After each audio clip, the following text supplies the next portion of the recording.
Hi, I'm Rev Myron. I'm a minister through Pathways of Light, and I've been a Course in Miracles student for 44 years. Stop and think about that. Um, what I'm doing this year is going through the text again, asking Jesus for clarity, and then I write from that clarity. And that's what I'm going to be sharing with you. But before we begin, let me ask that if you find this helpful, please like it. And if you haven't yet, please subscribe. So we're looking at chapter 14, section 3, the decision for guiltlessness. And today we're going to read paragraphs 15 and 16 and talk about them. 15, seek not to appraise the worth of God's Son, whom he created holy, for to do so is to evaluate his Father and judge against him. And you will feel guilty for this imagined crime, which no one in this world or heaven could possibly commit. The Holy Spirit teaches only that the sin of self-replacement on the throne of God is not a source of guilt. What cannot happen can have no effects to fear. Be quiet in your faith in him who loves you and would lead you out of insanity. Madness may be your choice, but not your reality. Never forget the love of God who has remembered you, for it is quite impossible that he could ever let his Son drop from the loving mind wherein he was created and where his abode was fixed in perfect peace forever. And 16 says, say to the Holy Spirit only, decide for me and it is done. For his decisions are reflections of what God knows about you. And in this light, error of any kind becomes impossible. Why would you struggle so frantically to anticipate all you cannot know when all knowledge lies behind every decision the Holy Spirit makes for you? Learn of his wisdom and his love and teach his answer to everyone who struggles in the dark, for you decide for them and for yourself.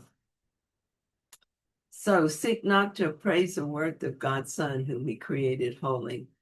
This phrase grabbed me because I was just discussing the situation in Minneapolis with a friend.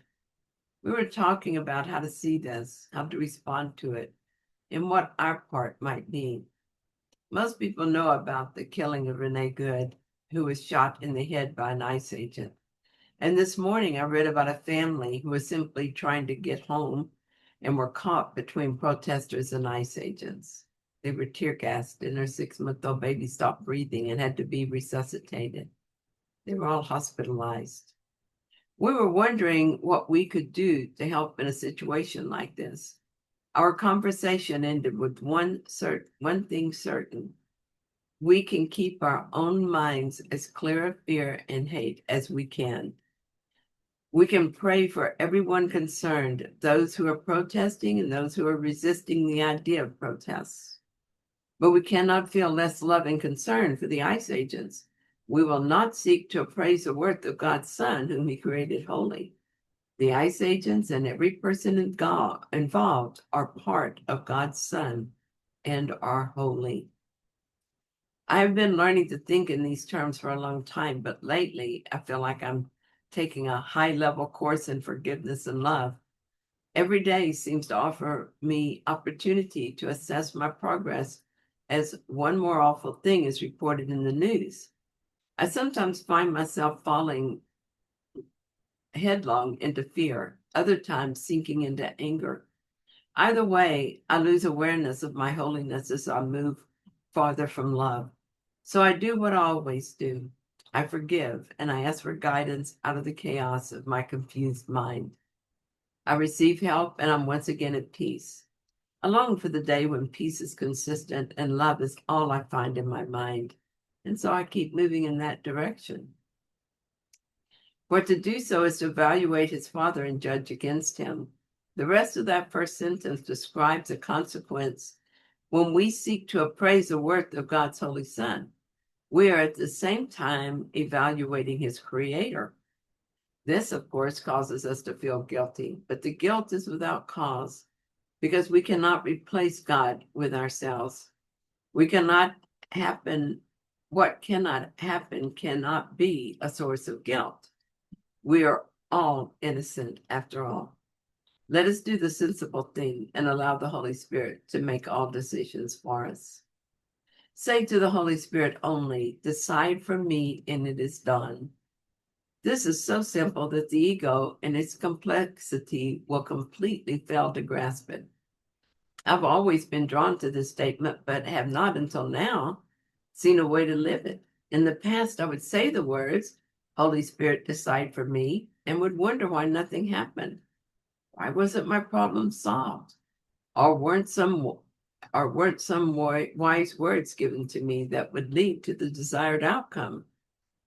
I see that I didn't say only decide for me. In my mind, I added more. I had already decided what I wanted his decision to be, or at least what it would lead to, and also wanted to reserve the right to return to my own decisions once I felt on firmer ground. It wasn't enough to say, decide for me and trust that. I would say, help me make the right decision. I'm learning a new way now. I'm surrendering decision making to the Holy Spirit, not just once, but always. And not with all these caveats, but completely. I have no idea what needs to happen now or ever, nor do I know what is in my best interest. Only know what I think I want to come out of a situation. I'm still in the stage of making this habitual, so I have to remind myself often that I want the Holy Spirit to decide for me. It is proving to be easier than anticipated. I suppose that's because I no longer need to be convinced that I need help.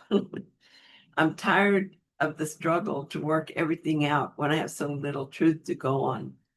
The Holy Spirit has all knowledge at hand and wants only the best for me. Of course, I want his wise counsel. The Holy Spirit will decide for me, and in doing so, decide for everyone, because minds are joined and decisions are never private. Thanks so much for joining me, and please look for my lesson for the day as well. All right, I'll be back soon with another reading.